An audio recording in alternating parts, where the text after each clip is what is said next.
23. Hope. "Faith, madame," said Sir Andrew, seeing that Marguerite seemed desirous to call her surly host back again, "I think we'd better leave him alone. We shall not get anything more out of him, and we might arouse his suspicions. One never knows what spies might be lurking around these god-forsaken places." "What care I?" she replied lightly. "Now I know that my husband is safe, and that I shall see him almost directly." "Hush!" he said in genuine alarm, for she had talked quite loudly in the fullness of her glee. "The very walls have ears in France these days." He rose quickly from the table and walked around the bare, squalid room, listening attentively at the door through which Bourgard had just disappeared, and whence only muttered oaths and shuffling footsteps could be heard. He also ran up the rickety steps that led to the attic to assure himself that there were no spies of Chauvelin's about the place. "Are we alone, monsieur my lackey?" said Marguerite gaily, as the young man once more sat down beside her. "May we talk?" "As cautiously as possible," he entreated. "Faith, man, but you wear a glum face.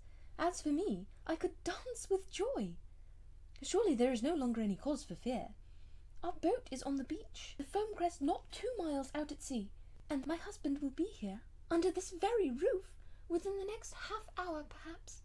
Surely there is naught to hinder us. Chauvelin and his gang have not yet arrived." "Nay, madame, that I fear we do not know." "What do you mean?" "He was at Dover at the same time that we were." "Held up by the same storm which kept us from starting." "Exactly. But I did not speak of it before, for I feared to alarm you. I saw him on the beach not 5 minutes before we embarked. At least, I swore to myself at the time that it was himself.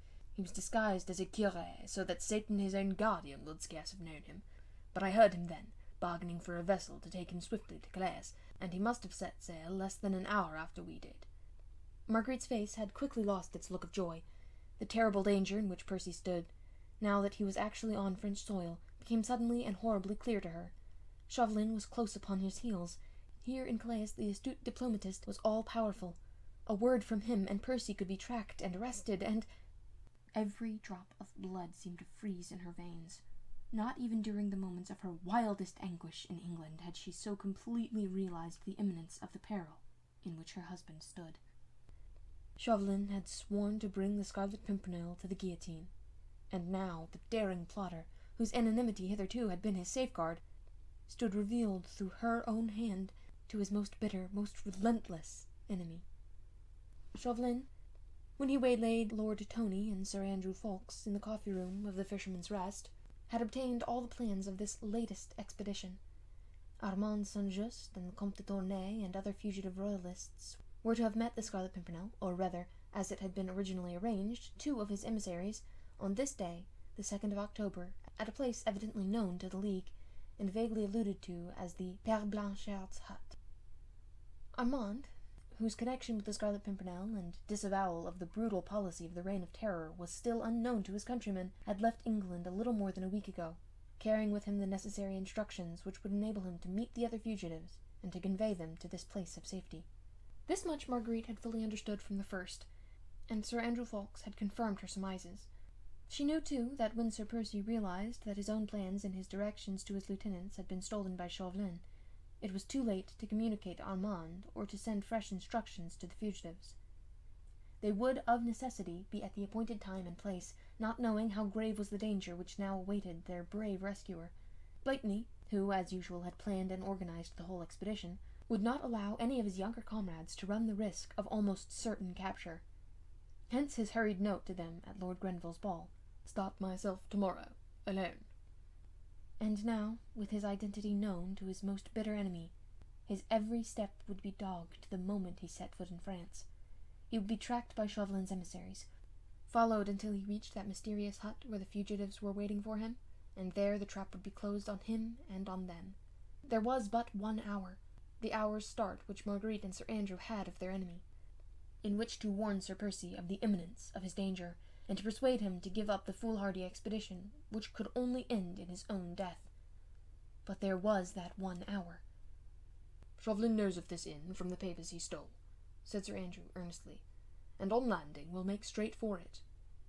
"He has not landed yet," she said. "We have an hour's start on him, and Percy will be here directly. We shall be mid-channel ere Chauvelin has realized that we have slipped through his fingers." She spoke excitedly and eagerly, wishing to infuse into her young friend some of that buoyant hope which still clung to her heart, but he shook his head sadly. "Silent again, Sir Andrew," she said with some impatience. "Why do you shake your head and look so glum?" "Faith, madame," he replied, "'tis only because in making your rose-coloured plans you are forgetting the most important factor."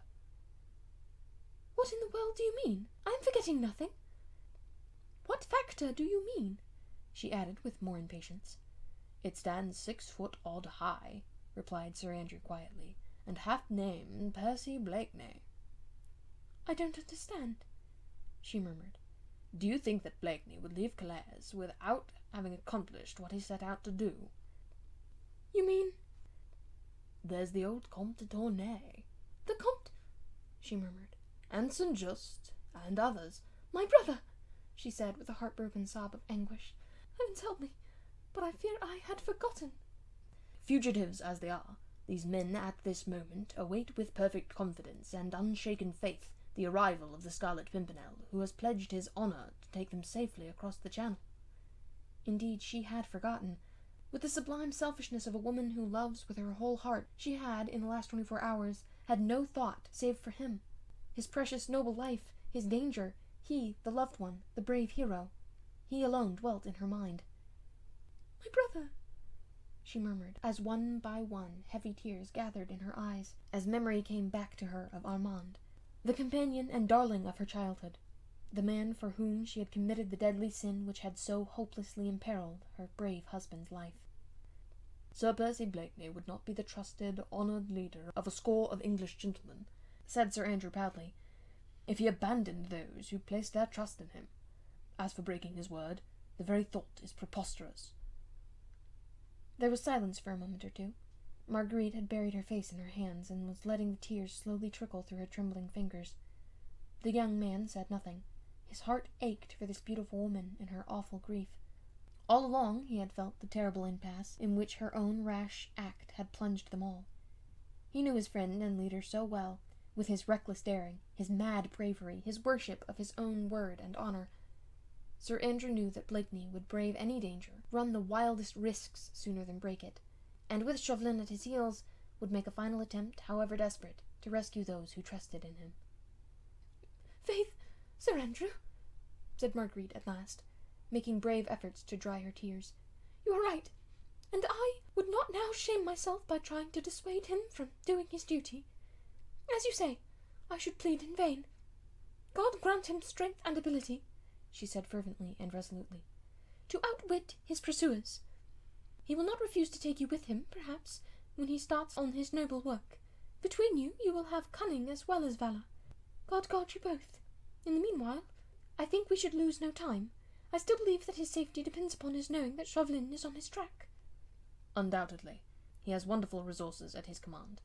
As soon as he is aware of his danger, he will exercise more caution. His ingenuity is a veritable miracle."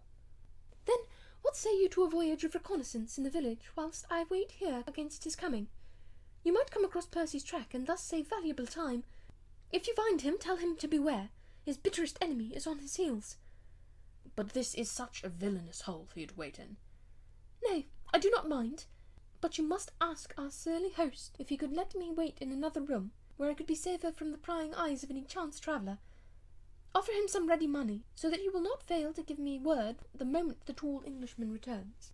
She spoke quite calmly, even cheerfully now, thinking through her plans, ready for the worst if need be. She would show no more weakness.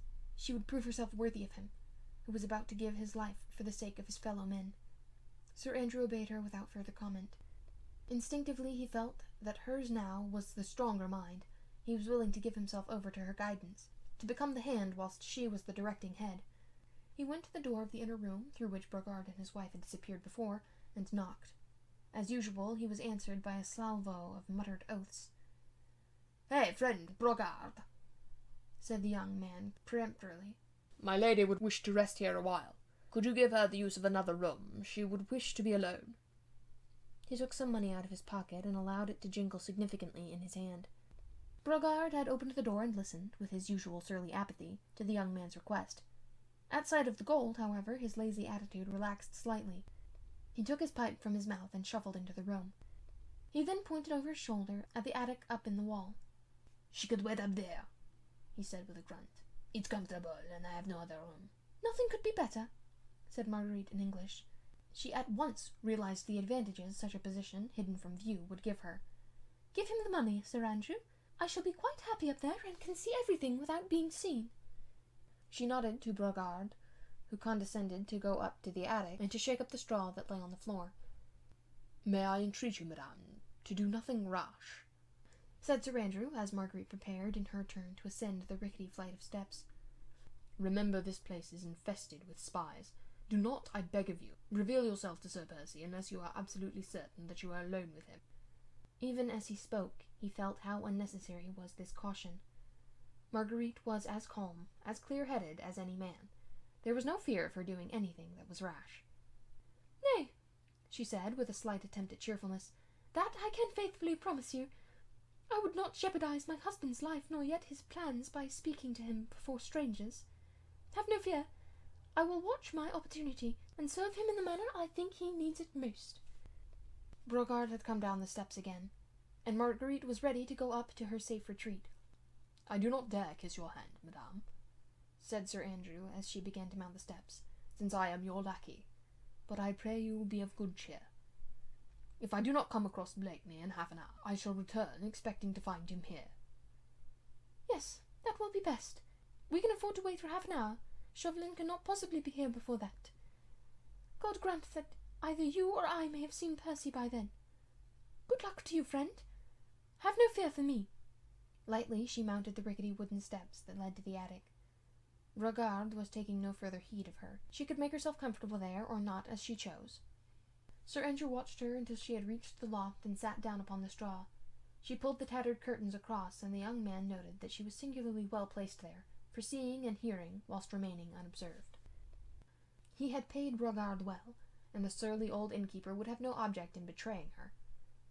Then Sir Andrew prepared to go. At the door he turned once again and looked up at the loft. Through the ragged curtains Marguerite's sweet face was peeping down at him, and the young man rejoiced to see that it looked serene and even gently smiling. With a final nod of farewell to her, he walked out into the night.